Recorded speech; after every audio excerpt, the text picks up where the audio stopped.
Hello everyone, আসসালামু আলাইকুম। আমি মুজিফুর রহমান, আপনাদের সবাই স্বাগত জানাচ্ছি আজকের হচ্ছে ভিডিওতে। আজকে আমরা দেখব কম্পিউটার গ্রাফিক্সের প্রজেকশন। তো প্রথমে জেনে নিই প্রজেকশন জিনিসটা কি, তাই না? Projection use to represent a 3D object on a 2D plane. অর্থাৎ তোরা 3D অবজেক্টকে 2D প্ল্যানে উপস্থাপন করার যে পদ্ধতিটা সেটাই হচ্ছে projection. When geometric objects are formed by the intersection of lines with a plane, the plane is called projection plane and the lines are called projectors.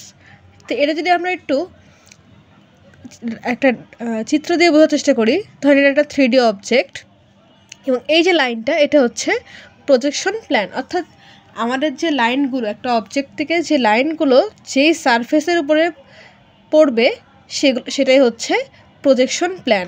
আর যে লাইনগুলো পড়ছে অবজেক্ট থেকে, অর্থাৎ যে আলোগুলো প্রতিফলিত হচ্ছে সেটাই হচ্ছে প্রজেক্টরস। ক্লিয়ার? এই কথাটা এখানে লেখা আছে। তো থিওরিটিক্যাল বোঝার থেকে আমরা যদি ডায়াগ্রাম দিয়ে বুঝি তাহলে আমরা বুঝতে ইজি হচ্ছে, তাই না? তো এটা হচ্ছে আমাদের 3D অবজেক্ট, লাইনগুলো হচ্ছে প্রজেক্টর, আর এই যে সারফেসটা যেটার উপর লাইনগুলো পড়ছে অবজেক্ট থেকে সেটাই হচ্ছে প্রজেকশন প্ল্যান। ক্লিয়ার? তা এখন আমরা দেখব এই যে প্রজেকশন দেখলাম যে আমরা যে একটা 3D অবজেক্টকে 2D প্লেনে উপস্থাপন করাটাকে প্রজেকশন বলা হয়। যেটা কত টাইপের হতে পারে সেটা হচ্ছে দুই ধরনের মেনলি। একটা হচ্ছে প্যারালাল প্রজেকশন আর একটা হচ্ছে পার্সপেক্টিভ প্রজেকশন। প্যারালাল প্রজেকশন আবার দুই ধরনের হতে পারে, একটা হচ্ছে অর্থোগ্রাফিক আর একটা হচ্ছে অবলিক। অর্থোগ্রাফিকের মধ্যে আবার দুইটা ক্যাটাগরি আছে, সেটা হচ্ছে মাল্টিভিউ আর এক্সোনোমেট্রিক। এক্সোনোমেট্রিক আবার তিন ধরনের, একটা হচ্ছে আইসোমেট্রিক, ডাইমেট্রিক আর ট্রাইমেট্রিক। অবলিকের মধ্যে আছে কি জেনারেলের মধ্যে দুটো টাইপ আছে, সেটা হচ্ছে ক্যাভিলিয়ার আর ক্যাবিনেট। আর পার্সপেক্টিভের মধ্যে আছে তিন ধরনের, একটা হচ্ছে 1 পয়েন্ট, 2 পয়েন্ট আর 3 পয়েন্ট প্রজেকশন। তো এই সবগুলো নিয়ে আমরা আলোচনা করব। তো প্রথমে আমরা দেখে নিই এই পার্সপেক্টিভ প্রজেকশন কি আর প্যারালাল প্রজেকশন কি। আমরা আজকের ভিডিওতে সবগুলো নিয়েই এই যে টাইপসগুলো সবগুলো নিয়েই আলোচনা করব। তো প্রথমে দেখে নিই পার্সপেক্টিভ প্রজেকশনটা কি। ইফ সেন্টার অফ প্রজেকশন বা COP, centre of projection, is located at a finite point in the 3D space, it will be a perspective projection. অর্থাৎ পার্সপেক্টিভ প্রজেকশনটা কি, যে আমাদের সেন্টার অফ প্রজেকশন যদি ফাইনাইট পয়েন্টে লোকেটেড হয় তাহলে আমরা সেটাকে বলবো পার্সপেক্টিভ প্রজেকশন। যেমন ধরেন এটা হচ্ছে আমাদের সেন্টার অফ প্রজেকশন বা সিওপি, যেটা আমি চোখ দিয়েছি, এটা হতে পারে ক্যামেরার লেন্স বা অন্য যে কোনো কিছু। এই লাইনটা কি, লাইনটা হচ্ছে প্রজেকশন প্ল্যান, তাই না? আর এটা হচ্ছে আমাদের 3D অবজেক্ট, এখান থেকে আলোগুলো আমাদের চোখে যেয়ে পড়ার ফলে আমরা এই বস্তুটাকে দেখতে পারি। এই জিনিসটা হচ্ছে বলা হয়েছে যে বস্তুটা ফাইনাইট পয়েন্টে আছে, অর্থাৎ নির্দিষ্ট একটা দূরত্বে আছে, তার ফলে আমরা দেখতে পাচ্ছি। এটা হচ্ছে পার্সপেক্টিভ প্রজেকশন। আর তাহলে প্যারালাল প্রজেকশন কি, ঠিক তার উল্টা। If the center of projection by COP is located at infinite and all the lines are parallel, then it will be a parallel projection. অর্থাৎ যখন আমাদের এই সেন্টার অফ প্রজেকশনটার দূরত্ব ইনফাইনাইট হবে, অসীম সংখ্যক হবে এবং সবগুলো লাইন প্যারালাল থাকবে, তখন সেগুলোকে বলা হয় প্যারালাল প্রজেকশন। যেমন দেখেন এখানে একটা অবজেক্ট, লাইনগুলো কি প্যারালাল আছে আমাদের প্রজেকশন প্ল্যানের সাথে, তাই না? এই লাইনগুলোকে বলা হয় প্রজেক্টরস। এই যে এই লাইনগুলো হচ্ছে প্রজেক্টরস, তাই না? তাহলে আমরা কি বুঝলাম, পার্সপেক্টিভ প্রজেকশনটা হচ্ছে যেখানে আমাদের সেন্টার অফ প্রজেকশন থেকে এই 3D যে অবজেক্টটা সেটা ফাইনাইট দূরত্বে থাকবে, অর্থাৎ সসীম সংখ্যক দূরত্ব থাকবে। আর প্যারালাল হচ্ছে ইনফাইনাইট দূরত্ব থাকবে এবং সেখানে সবগুলো লাইন প্যারালাল থাকবে। কি দেখেন আমাদের পার্সপেক্টিভ প্রজেকশনে কী হয়েছে, প্যারালাল না, তাই না? জাস্ট অবজেক্টগুলো থেকে একটা নির্দিষ্ট দূরত্বে যে একটা চোখে আমাদের এই লাইনগুলো মিলিত হচ্ছে। দেখেন সবগুলো সেন্টার পয়েন্ট কিন্তু লাইনগুলোর এইটা, তাই না? কিন্তু দেখেন এটার ক্ষেত্রে কী হয়েছে, সবগুলো লাইন প্যারালাল আছে। তাহলে আশা করি আপনারা পার্সপেক্টিভ প্রজেকশন আর প্যারালাল প্রজেকশনের মধ্যে ডিফারেন্সটা বুঝতে পেরেছেন। তা আমি ভিডিওর শুরুতেই বলেছি যে আজকের ভিডিওতে আমরা এই টাইপসগুলো নিয়ে ডিটেলস আলোচনা করব। তো প্যারালাল এবং পার্সপেক্টিভ প্রজেকশন তো দেখে ফেললাম, প্রজেকশন কি তাও জেনে ফেললাম, যে একটা 3D অবজেক্টকে 2D প্ল্যানে উপস্থাপন করার পদ্ধতি, তাই না? এটা তো দেখলাম। তো এখন এই ক্যাটাগরিগুলো বা এর আরও যে শাখাগুলো সেগুলো দেখিয়েছি। প্যারালালের মধ্যে দুটো ক্যাটাগরি আছে, সেটা হচ্ছে অর্থোগ্রাফিক আর অবলিক। এখন আমরা দেখব প্যারালালের মধ্যে অর্থোগ্রাফিক প্রজেকশন কি আর অবলিক প্রজেকশনটা কি। তো এই যে প্যারালাল প্রজেকশনের মধ্যে দুইটা ভাগ, এটা হচ্ছে অর্থোগ্রাফিক প্রজেকশন আর এটা হচ্ছে অবলিক প্রজেকশন। তো অর্থোগ্রাফিকটা আগে দেখে নিই। The projectors R perpendicular to the projection plan. অর্থাৎ প্রজেকশন প্ল্যানে যদি এই যে প্রজেক্টরগুলো অর্থাৎ একটা বস্তু থেকে যে আলোগুলো আসে, যে লাইনগুলো আসে, সেই লাইনগুলো যদি পারপেন্ডিকুলার অর্থাৎ লম্বভাবে মানে পড়ে বা পতিত হয়, সেক্ষেত্রে আমরা সেটাকে বলি অর্থোগ্রাফিক প্রজেকশন। ধরেন এটা একটা প্ল্যান, এরকমভাবে যদি লাইনগুলো পড়ে, এটা একটা লাইন, এটা একটা লাইন, এটা একটা লাইন, সাপোজ এটা কি লম্বভাবে পড়ছে, লম্বভাবে, তো এটাই হচ্ছে অর্থোগ্রাফিক প্রজেকশন। লম্বভাবে পড়ার ফলে কী হয়, আমাদের সারফেসের সাথে আমাদের যেই প্রজেক্টরগুলো সেগুলো 90 ডিগ্রি অ্যাঙ্গেলে ভিউ প্লেন উৎপন্ন করে, ঠিক আছে, যেহেতু লম্বভাবে পড়ছে একদম ডিরেক্ট 90 ডিগ্রি হয়ে থাকে। তো এই অর্থোগ্রাফিক প্রজেকশনটা জেড অ্যাক্সিসের সাপেক্ষে করা হয়ে থাকে, সেজন্য তার ম্যাট্রিক্সটা হবে এরকম, এক্সের এখানে 1 বাকি সব 0, ওয়াই পজিশনে 1 বাকি সব 0। যেহেতু জেড অ্যাক্সিসের সাপেক্ষে কাজ করে সেজন্য জেডের ঘরটা সম্পূর্ণ 0 থাকবে এবং লাস্টে হচ্ছে আমাদের হোমোজিনিয়াসের 1। এটা হচ্ছে অর্থোগ্রাফিক প্রজেকশনের ম্যাট্রিক্স। তো দেখেন এখানে আমরা যে তিনটা axis, x axis, Y axis, Z axis, তিনটার জন্যই অর্থোগ্রাফিক প্রজেকশনের ম্যাট্রিক্স দেওয়া আছে। যখন জেড অ্যাক্সিস থাকবে তখন জেড বরাবর যে ঘরটা সেটা 0 থাকবে, বাকি এক্স, ওয়াই আর এখানে হোমোজিনিয়াসের 1টা সেম থাকবে। আবার যখন ওয়াই অ্যাক্সিস বরাবর অর্থোগ্রাফিক প্রজেকশন চিন্তা করবো তখন ওয়াইয়ের ঘরটা সবগুলো 0 থাকবে, এখানে এক্স, জেড আর এখানে হোমোজিনিয়াসের 1টা সেম থাকবে। আবার যখন এক্স এক্স চিন্তা করব তখন কী হবে, এক্সের ঘরটা 0 থাকবে, ওয়াই, জেড আর হোমোজিনিয়াসের 1-এর এটা ঠিক থাকবে, ঠিক আছে। তো অর্থোগ্রাফিক ভিউ মেনলি 6 ধরনের হতে পারে। একটা হচ্ছে একটা অবজেক্টের ফ্রন্ট ভিউ, রাইট সাইডের view, top view, rare view, left সাইডের ভিউ আর বটম ভিউ। অর্থাৎ উপরে রাইট সাইডে, লেফট সাইডে, টপ, বটম এবং রেয়ার অর্থাৎ পেছনের সাইডের ভিউ আসতে পারে একটা অবজেক্টের 3D অবজেক্টের ক্ষেত্রে, তাই না? যখন 3D একটা অবজেক্টে আমাদের ফ্রন্ট ভিউ দেখি তখন আমাদের সেন্টার অফ প্রজেকশন থাকে জেড অ্যাক্সিস বরাবর, যেটা হচ্ছে পজিটিভে থাকে, ঠিক আছে। এটা মনে রাখবেন যে অর্থোগ্রাফিক ভিউয়ের ক্ষেত্রে ফ্রন্ট, রাইট সাইড ভিউ আর টপ এই তিনটার ক্ষেত্রে পজিটিভ ভ্যালু থাকবে এবং বাকি যে তিনটা রেয়ার, লেফট সাইড আর বটম এই তিনটার ক্ষেত্রে আমাদের নেগেটিভ ভ্যালু আসবে, ঠিক আছে। যখন আমরা ফ্রন্ট দেখব তখন কী হবে, জেড অ্যাক্সিস বরাবর আমাদের সেন্টার অফ পজিশন থাকবে, তাহলে আমাদের প্রজেকশন প্ল্যানে কী হবে, জেডের মান 0 হয়ে যাবে এবং এক্স ওয়াইয়ের মান আনচেঞ্জ থাকবে, ঠিক আছে। রাইট সাইডে কী হবে, রাইট সাইডে গেলে আমাদের এক্স অ্যাক্সিস বরাবর থাকবে সেন্টার অফ প্রজেকশন, তাহলে এক্সের মান এখানে 0 হয়ে যাবে, বাকিতে থাকছে কোনটা, ওয়াই জেড, তাই না। এরপরে কি টপ বরাবর যখন আমরা ভিউ করব তখন আমাদের কী হবে, ওয়াই অ্যাক্সিস থাকবে সেন্টার অফ পজিশনে, তাহলে ওয়াই অ্যাক্সিস 0 হয়ে যাবে এবং বাকি থাকবে এক্স জেড। আবার যখন রেয়ার ক্ষেত্রে চিন্তা করবো পিছন দিক থেকে অর্থাৎ একটা অবজেক্টের পিছন সাইডের ভিউ, সেক্ষেত্রে কী হবে, মাইনাস হয়ে যাবে এবং সেখানে কী হবে, জেড অ্যাক্সিস থাকবে, তাহলে জেড অ্যাক্সিস 0 হয়ে যাবে এবং এক্স ওয়াই সেম থাকবে। লেফট সাইড যে যখন আমরা চিন্তা করবো ভিউ, তাহলে কী হবে, আমাদের x Axis minus x Axis হয়ে যাবে, সেটা হচ্ছে এক্সের মান 0 হয়ে যাবে, এখানে ওয়াই জেড হবে। বটমের ক্ষেত্রে কী হবে, বটমের ক্ষেত্রে হচ্ছে মাইনাস ওয়াই অ্যাক্সিস হবে, অর্থাৎ প্রথম তিনটার ক্ষেত্রে পজিটিভ হবে, পরের তিনটার ক্ষেত্রে নেগেটিভ হবে। যখন ওয়াই অ্যাক্সিস হবে তাহলে ওয়াইয়ের মান 0, বাকি থাকছে এক্স জেড। তো এটা একটা নর্মাল একটা অর্থোগ্রাফিক ভিউ। এখানে কোশ্চেন এরকম টাইপের আসতে পারে যে অর্থোগ্রাফিক ভিউগুলো এক্সপ্লেন করো, কিংবা কেমন ভিউ হলে কীরকম প্রজেকশন প্ল্যান হবে বা সেন্টার অফ প্রজেকশন কী হবে, এরকম টাইপের কোশ্চেন এখান থেকে আসতে পারে একটা, তো এই জন্য একটু দেখিয়ে দিলাম। আচ্ছা, অর্থোগ্রাফিক প্রজেকশন তো দেখে ফেললাম। তো অবলিক প্রজেকশন দেখার আগে আমরা এই যে মাল্টিভিউ, এক্সোনোমেট্রিক এই দুটো পার্ট অর্থোগ্রাফিকের ভেতরে যেহেতু এই দুটোকে আগে দেখে নিই, ঠিক আছে। আচ্ছা, অর্থোগ্রাফিকের দুইটা ক্যাটাগরি আছে, সেটা হচ্ছে মাল্টিভিউ আর এক্সোনোমেট্রিক। তো মাল্টিভিউ কি, মাল্টিভিউ হচ্ছে নামটা দিয়ে বোঝাচ্ছে যে মাল্টিপল ভিউস আসবে। এতে একটা অবজেক্টের একাধিক 2D ভিউ দেখানো হয়, যেমন front view, top view, side view. তো এটা কোথায় ইউজ করা হয়, মেনলি এই মাল্টিভিউকে ইউজ করা হয় ইঞ্জিনিয়ারিং ড্রয়িংয়ের ক্ষেত্রে। তো যদি আমাদের ফ্রন্ট, টপ, সাইডের জায়গায় ফ্রন্ট, সাইড আর রেয়ার যে অর্থোগ্রাফিক প্রজেকশন দেখানো হয় তখন সেটাকে আমরা বলবো এলিভেশনস, ঠিক আছে। তো এটা গেল মানে মাল্টিভিউ প্রজেকশন। তো অর্থোগ্রাফিকের আর একটা ছিল, ক্যাটাগরি ছিল, সেটা হচ্ছে এক্সোনোমেট্রিক। এক্সোনোমেট্রিক কি? A single view that show three faces of the object, অর্থাৎ এমন একটা পজিশন থেকে ভিউ যার মাধ্যমে আমরা একটা অবজেক্টের তিনটা সারফেস বা তিনটা পজিশনে দেখতে পারি।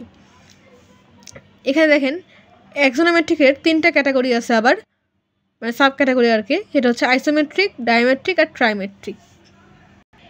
এই যে দেখেন মাল্টিভিউ দেখলাম, এক্সোনোমেট্রিকও বুঝলাম যে এমন একটা অবস্থা যেখানে আমরা একটা অবজেক্টের 3D ভিউ বা একই সাথে তিনটা ভিউ দেখতে পারি। এক্স অ্যাক্সিস বরাবর ভিউ, ওয়াই অ্যাক্সিস বরাবর ভিউ এবং জেড অ্যাক্সিস বরাবর ভিউটা একসাথে একবারই দেখতে পারি। ঠিক আছে, সেটাই হচ্ছে এক্সোনোমেট্রিক। তো এক্সোনোমেট্রিকের তিনটা ধাপ, সেটা হচ্ছে আইসোমেট্রিক, ডায়ামেট্রিক, ট্রাইমেট্রিক। এখন আমরা এই তিনটা দেখব।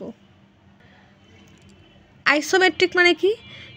আইসোমেট্রিক হচ্ছে equal angles with all the three axes, অর্থাৎ আমাদের তিনটা axis, x axis, Y axis, Z axis, তিনটা অ্যাক্সিসই ইকুয়াল থাকবে, অ্যাঙ্গেলগুলো ইকুয়াল থাকবে। আইসো মানেই হচ্ছে ইকুয়াল বা সমান। ঠিক আছে, এরপরে কি ডায়ামেট্রিক। ডায়ামেট্রিক মানে কি? Equal angles with two of the principal axis, অর্থাৎ X axis, Y axis, Z axis, তিনটার মধ্যে যে কোনো দুইটা অ্যাক্সিস যদি আমাদের ইকুয়াল থাকে তখন আমরা সেটাকে বলবো ডায়ামেট্রিক। আর ট্রাইমেট্রিক কি? Unequal angles with the three principal axes, অর্থাৎ তিনটা প্রিন্সিপাল অ্যাক্সিসে যদি আমাদের আনইকুয়াল থাকে, অর্থাৎ এক্স অ্যাক্সিসও অ্যাঙ্গেল অন্যরকম, ওয়াই অ্যাক্সিসের অ্যাঙ্গেল আর এক রকম, জেড অ্যাক্সিসের অ্যাঙ্গেল আর এক রকম, তো তিনটা অ্যাঙ্গেল যদি তিন রকম হয়ে থাকে তাহলে আমরা সেটাকে বলবো ট্রাইমেট্রিক। ঠিক আছে, তো এইটাই হলো আমাদের অর্থোগ্রাফিকের মাল্টিভিউ, এক্সোনোমেট্রিক এবং এক্সোনোমেট্রিকের তিনটা সাব ক্যাটাগরি। তা আমরা অর্থোগ্রাফিক তো দেখলাম, এখন দেখেন প্যারালাল পজিশনে কিন্তু আরেকটা জিনিস বাকি ছিল, সেটা হচ্ছে অবলিক, তাই না? এখন অবলিকটা আমরা দেখব। তো এই যে প্যারালালের ক্ষেত্রে অর্থোগ্রাফিকের দুইটা ক্যাটাগরি এবং এই ক্যাটাগরির মধ্যে আবার যে সাব ক্যাটাগরিগুলো এগুলো আমরা জেনে গেছি। এখন দেখব অবলিকের মধ্যে এই ক্যাভিলিয়ার আর ক্যাবিনেট, এই জিনিসগুলো এবার আমরা দেখব। আচ্ছা, এখন দেখে নিব অবলিক প্রজেকশন। তো প্যারালাল প্রজেকশনের আমাদের ছিল অর্থোগ্রাফিক প্রজেকশন আর অবলিক প্রজেকশন।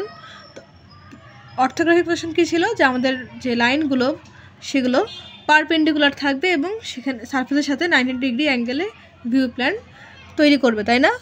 অবলিক প্রজেকশনটা কি? অবলিক প্রজেকশনটা হচ্ছে ঠিক তার উল্টা, অর্থাৎ the projectors are not perpendicular to the projection plan, অর্থাৎ এই যে প্রজেক্টরগুলো, অর্থাৎ যে লাইনগুলো সেগুলো পারপেন্ডিকুলার, অর্থাৎ লম্ব হবে না, লম্বভাবে পড়বে না, তির্যকভাবে পড়বে। অবলিক মানে হচ্ছে তির্যকভাবে পড়া, একটু বাঁকাভাবে পড়বে। তার ফলে কী হবে? যেহেতু লম্বভাবে পড়ছে না, তার অ্যাঙ্গেলটা তখন 90 ডিগ্রি হবে না, এর ডিগ্রিটা চেঞ্জ হবে। ক্লিয়ার? এটা হচ্ছে অর্থোগ্রাফিক আর অবলিক প্রজেকশনের মধ্যে বেসিক ডিফারেন্স। তো এই অবলিক প্রজেকশনে আবার দুইটা সাব ক্যাটাগরি ছিল, সেটা হচ্ছে ক্যাভেলিয়ার আর ক্যাবিনেট। ক্যাভেলিয়ার কি? The direction of projection is chosen so that there is no foreshorten of line perpendicular to xy plane, অর্থাৎ এই যে ক্যাভেলিয়ারে কোনো ধরনের ফরশর্টেনিং হয় না। ফরশর্টেনিং মানে কি? অর্থাৎ একটা বস্তু কতটুকু ছোট হবে, অর্থাৎ যখন দূরে যাই আমাদের কী মনে হয় যে ওই বস্তুটা আস্তে আস্তে ছোটো হচ্ছে, আবার যখন একটা কাছে আসে তখন মনে হয় বস্তুটা একটু বড় হচ্ছে, তাই না? এই জিনিসটা যে এখানে ক্যাভিলিয়ারের ক্ষেত্রে কোনো একটা বস্তু যদি দূরে সরে যায় সেক্ষেত্রে কোনো ফরশর্টেনিং হয় না, অর্থাৎ বস্তুটার আকার বা সাইজ ছোট হয় না। আমরা যেরকম কাছে থেকে যেরকম দেখছি দূরে গেলেও সেরকম দেখছি, অর্থাৎ সাইজের কোনো চেঞ্জ হয়নি, অর্থাৎ ফরশর্টেনিং হয়নি ক্যাভিলিয়ারের ক্ষেত্রে। তো এখানে এই জন্য ফরশর্টেনিংয়ের মান থাকবে 1, এটা কিন্তু ফিক্সড মান। ঠিক আছে, আর এই ক্যাভিলিয়ারের ক্ষেত্রেই তার ডিগ্রিটা হবে 45 ডিগ্রি, যেহেতু তির্যকভাবে পড়ছে, 90 ডিগ্রি পড়ছে না, এখানে মানটা 45 ডিগ্রি হবে, এটাও ফিক্সড মান। আর ক্যাবিনেটের ক্ষেত্রে কী হবে? ক্যাবিনেটের ক্ষেত্রে ঠিক তার উল্টোটা হবে, অর্থাৎ এখানে কোনো ফরশর্টেনিং হয়নি, এখানে ফরশর্টেনিং হবে। The direction of projection is chosen so that the lines perpendicular to xy plan are foreshortening by half their length, অর্থাৎ এখানে কী হবে? ফরশর্টেনিং হবে, অর্থাৎ একটা বস্তুকে যখন আমরা দেখবো কাছে থেকে একরকম লাগবে, দূরে গেলে ওটাকে মনে হবে একটু ছোট হয়ে গেছে, অর্থাৎ সাইজটা আগের থেকে ছোট দেখাবে, এটাই হচ্ছে ফরশর্টেনিং। সেই জন্য এখানে আমাদের ফরশর্টেনিংয়ের মানটা কী হয়ে যাবে? হাফ হয়ে যাবে, এই যে এফের মানটা হাফ হয়ে যাবে। আগে ছিল 1, এখন এখানে যেহেতু ফরশেডোইং হয়েছে আমরা আগের থেকে এটাকে অর্ধেক দেখব, অর্থাৎ এখানে হাফ হয়ে যাবে এবং তার ডিগ্রিটা হচ্ছে এখানে 63.4 ডিগ্রি। তো এই যে অবলিক যে প্রজেকশনটা সেটা নিয়ে একটা ম্যাথ আমরা পরবর্তী ভিডিওতে দেখব। আজকের ভিডিওতে আমরা জাস্ট এই থিওরিটিক্যাল যে পার্টগুলো অর্থাৎ টাইপসগুলো ডিটেলস জানার চেষ্টা করছি, ঠিক আছে? তো পরবর্তী ভিডিওতে আমরা এই অবলিক প্রজেকশন দিয়ে কীভাবে ম্যাথ আসতে পারে বা সেটাকে কীভাবে আমরা সলভ করতে পারি সেটা বোঝার চেষ্টা করব। তা আপাতত এটা জেনে রাখেন যে আমাদের এখানে হচ্ছে ফরশেডোইংয়ের মান 1 ক্যাভিলিয়ারের ক্ষেত্রে, আর ক্যাবিনেটের ক্ষেত্রে ফরশেডোইংয়ের মান হচ্ছে হাফ। এটা কোশ্চেনে দেওয়া থাকতেও পারে, নাও দেওয়া থাকতে পারে, সেই জন্য একটু ভালো করে বলে দিচ্ছি। যদি কোশ্চেনে দেওয়া থাকে তাহলে সমস্যা নেই, আর যদি কোশ্চেনে দেওয়া না থাকে সেক্ষেত্রে আপনাদেরকে এই মানগুলোকে ধরে নিতে হবে, ঠিক আছে? এটা গেল আমাদের অবলিক প্রজেকশন। এখন দেখবো আমরা আমাদের বাকি যেটা বাকি আছে সেটা হচ্ছে পার্সপেক্টিভ প্রজেকশনের যে 3টা সাব ক্যাটাগরি ছিল সেই 3টা। তো যে দেখেন আমরা প্রজেকশন শিখলাম, প্যারালাল প্রজেকশন শিখলাম, পার্সপেক্টিভ প্রজেকশন শিখলাম, অর্থোগ্রাফিক শিখলাম, অবলিক শিখলাম। অর্থোগ্রাফি 2টা সাব ক্যাটাগরি, মাল্টিভিউ, এক্সোনোমেট্রিকের আবার sub category, isometric, dimetric, trimetric দেখলাম। অবলিকের আবার সাব ক্যাটাগরি দেখলাম, ক্যাভিলিয়ার, ক্যাবিনেট দেখলাম। এখন বাকি আছে কোনটা? পার্সপেক্টিভ যে প্রজেকশনটা আমরা দেখলাম প্রথমেই যে ডেফিনেশন দেখছিলাম সেইটার 1 পয়েন্ট, 2 পয়েন্ট আর 3 পয়েন্ট, এই জিনিসগুলো কি এখন আমরা এই জিনিসটা দেখব। তো পার্সপেক্টিভ প্রজেকশনের 1 পয়েন্ট, 2 পয়েন্ট, 3 পয়েন্ট এগুলো দেখার আগে আর একবার একটু রিক্যাপ করে নিই যে পার্সপেক্টিভ প্রজেকশনটা কী ছিল। পার্সপেক্টিভ প্রজেকশনটা ছিল যে আমাদের সেন্টার অফ প্রজেকশনটা যদি ফাইনাইট পজিশনে লোকেটেড হয় তাহলে সেটাই হচ্ছে পার্সপেক্টিভ প্রজেকশন। যেমন একটা ফাইনাইট পজিশন অর্থাৎ নির্দিষ্ট একটা দূরত্বে আমাদের সেন্টার অফ প্রজেকশন আছে, সেখান থেকে আমরা বস্তুটাকে দেখতে পাচ্ছি, তাই না? মানে অসীম সংখ্যক দূরত্ব তো না যে আমরা দেখতে পাচ্ছি না, এরকম তো না। এটাই হচ্ছে পার্সপেক্টিভ প্রজেকশন। প্যারালাল হচ্ছে তার ঠিক উল্টোটা, অর্থাৎ আমরা অসীম সংখ্যক দূরত্ব যেন কোনো বস্তুটাকে সেটা দেখতে পারবো না, সেটাই হচ্ছে প্যারালাল। যেমন ধরেন এখানে আমাদের একটা অবজেক্ট, এগুলো প্রজেক্টর, এটা হচ্ছে প্রজেকশন প্ল্যান, যেটা হচ্ছে আমাদের লোকেটেড অ্যাট ইনফাইনাইট পজিশন, অর্থাৎ ইনফাইনাইট পজিশনে যদি থাকে সেটা হচ্ছে প্যারালাল, আর ফাইনাইট পজিশনে থাকলে সেটা হচ্ছে পার্সপেক্টিভ প্রজেকশন। ক্লিয়ার? তো পার্সপেক্টিভ তার একবার রিক্যাপ করে নিলাম। এখানে পার্সপেক্টিভ প্রজেকশনের 3টা যে সাব ক্যাটাগরি ছিল 1 পয়েন্ট, 2 পয়েন্ট, 3 পয়েন্ট, এখন এটা দেখব। আচ্ছা, পার্সপেক্টিভ পজিশনে 1 পয়েন্ট বলতে কি বোঝাই? যেখানে শুধুমাত্র একটা অ্যাক্সিস ভ্যানিশিং পয়েন্টে মিলিত হবে, অর্থাৎ এমন একটা অ্যাক্সিসের একটা পয়েন্ট যেটা ভ্যানিশিং পয়েন্টে যে মিলিত হবে তার ফলে সেই পয়েন্টটাকে আর দেখা যাবে না, অর্থাৎ ভ্যানিশ হয়ে যাবে। ভ্যানিশিং পয়েন্ট মানে ওই পয়েন্টটা থেকে ভ্যানিশ হয়ে যাবে, ঠিক আছে? 2 পয়েন্ট বলতে কী বোঝাই? 2টা অ্যাক্সিস 2টা ভিন্ন ভ্যানিশিং পয়েন্টে মিলিত হবে, অর্থাৎ ধরেন আগেটা ছিল এক্স অ্যাক্সিসের একটা লাইন একটা নির্দিষ্ট দূরত্বে যে একটা ভ্যানিশিং পয়েন্টে মিলিত হয়ে গেল, যার ফলে আমরা ওই অবজেক্টের ক্ষেত্রে ওই এক্স অ্যাক্সিসের যেই ইয়েটা মানে ভিউটা সেটা দেখতে পারবো না, ভ্যানিশ হয়ে গেল। 2 পয়েন্ট বলতে 2টা অ্যাক্সিসের 2টা ভিন্ন ভ্যানিশিং পয়েন্টে মিলিত হবে, অর্থাৎ ধরেন এক্স ওয়াই 2টা পয়েন্ট, 2টা axis, x y, x axis, Y axis, 2টা অ্যাক্সিস, এই 2টা অ্যাক্সিস 2টা ভিন্ন পয়েন্টে যদি ভ্যানিশিং পয়েন্টে মিলিত হয়, যেমন ধরেন এটা হচ্ছে এখানে দেখাই, এটা হচ্ছে এক্স, এটা হচ্ছে ওয়াই, তো দুইটাই এই জায়গাটায় এসে ভ্যানিশিং পয়েন্টে মিলিত হলো। তো এখানে এসে আমরা এক্স ওয়াইকে আর দেখতে পারবো না, শুধুমাত্র একটা অ্যাক্সিসকে দেখতে পারবো, সেটা হচ্ছে জেড অ্যাক্সিস। আর 3 পয়েন্ট বলতে কী বোঝাই? এটা অলরেডি আপনারা মনে হয় বুঝে গেছেন, সেটা হচ্ছে 3টা অ্যাক্সিসে 3টা ভিন্ন ভ্যানিশিং পয়েন্টে মিলিত হবে, যেমন এক্স, ওয়াই, জেড, 3টাই যদি নির্দিষ্ট পয়েন্টে যে মিলিত হয়, এই যেখানে 3টা অ্যাক্সিসই একটা নির্দিষ্ট পয়েন্টে যে মিলিত হয়েছে, যার ফলে এটা 3টা পয়েন্টই ভ্যানিশ হয়ে গেছে, যার ফলে ওই অবজেক্টের ক্ষেত্রে আমরা কোনো সঠিক ভিউ অর্থাৎ প্রপার যে ভিউটা একটা অবজেক্টের, top view, side view, front view, rare view, bottom view, এই জিনিসগুলো ক্লিয়ারলি দেখতে পারবো না। তো এটাই হচ্ছে পার্সপেক্টিভ প্রজেকশনের 3টা সাব ক্যাটাগরি। তো হোপফুলি আজকে আমি যতগুলো টপিকস বুঝিয়েছি আপনারা বুঝতে পেরেছেন। একটু থিওরিটিক্যাল পার্ট, হয়তো বোরিং লেগেছে, বাট কিছু করার নেই, থিওরিটিক্যাল পার্ট আমাদের পড়তে হয় সামটাইমস। তো পরবর্তী ভিডিওতে আমরা এই অবলিকের যে অবলিক যে প্রজেকশনটা ছিল, এই যে অবলিক প্রজেকশনের ম্যাথ দেখব। তো পরবর্তী ভিডিও দেখার আমন্ত্রণ রইল। চ্যানেলটা এখন যারা সাবস্ক্রাইব করেন চ্যানেলটাকে প্লিজ সাবস্ক্রাইব করবেন, ভিডিওতে লাইক করবেন, কমেন্ট করবেন, শেয়ার করবেন। আজকের মতো এই পর্যন্তই। আল্লাহ হাফেজ।